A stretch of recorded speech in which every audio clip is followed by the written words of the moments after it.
Olá, seja bem-vindo ao Sociocast.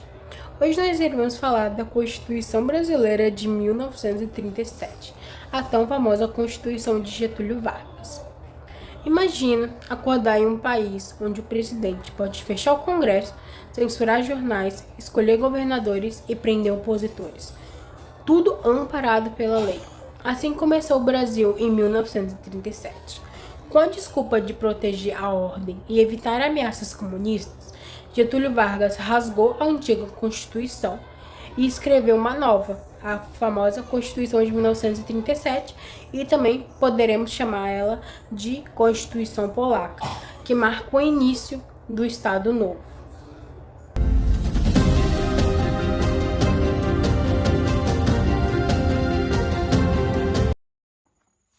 Bem, estamos no Brasil na década de 1930, um país em transformação. A República Velha, dominada pelas oligarquias cafeeiras, chegou ao fim com a Revolução de 1930.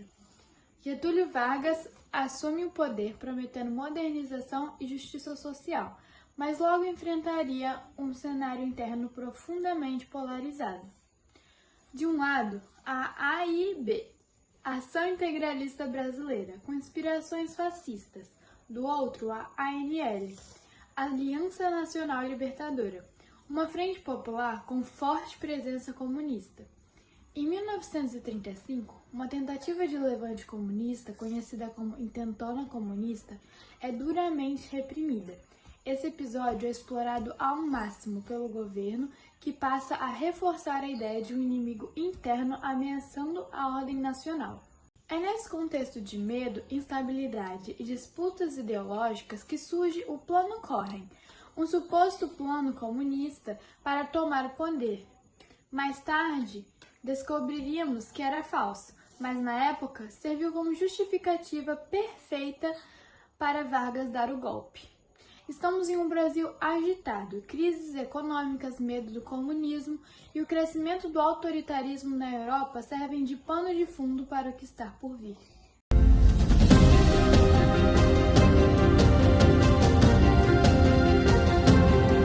Bem, como a Gabi disse, a inspiração nos modelos autoritários europeus foi muito grande, de forma que a Constituição Brasileira de 1937 também fosse chamada de Constituição Polaca.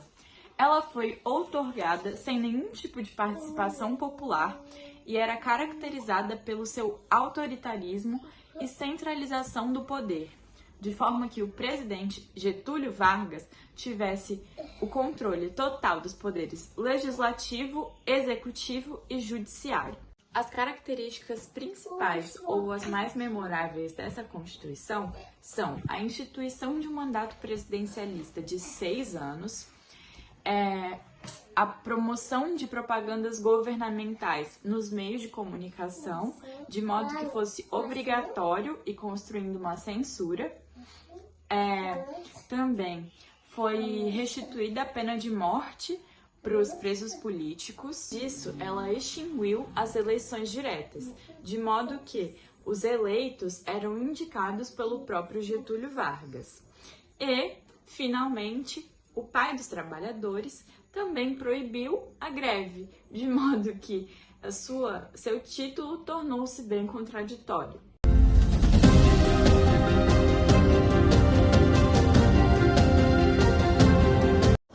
Se olharmos para o mundo, veremos que o Brasil não foi um caso isolado. Muitas constituições autoritárias surgiram nesse período, como a Constituição Polonesa de 1935, que inclusive inspirou a nossa. Além dos regimes fascistas na Europa, em tempos de crise e instabilidade, líderes autoritários frequentemente se aproveitavam do medo para concentrar poder, prometendo ordem e segurança. No Brasil, o Estado Novo deixou um legado muito complicado. Mesmo após o fim do regime, a cultura política brasileira foi marcada pelo autoritarismo. Entender a Constituição de 1937 é essencial para compreendermos por que nossa trajetória democrata foi tão cheia de interrupções e retrocessos. E esse foi o nosso episódio. A Constituição Brasileira de 1937 não foi só um documento jurídico. Ela foi a base legal para um dos momentos mais autoritários da história do Brasil. ela consolidou o poder do Vargas, silenciou a oposição e moldou uma cultura que, se a gente repara bem, existe até hoje, de autoritarismo e poder centralizado. Assim, a gente pode refletir mais um pouco sobre as próximas constituições, os caminhos e os descaminhos da nossa história. Tchau!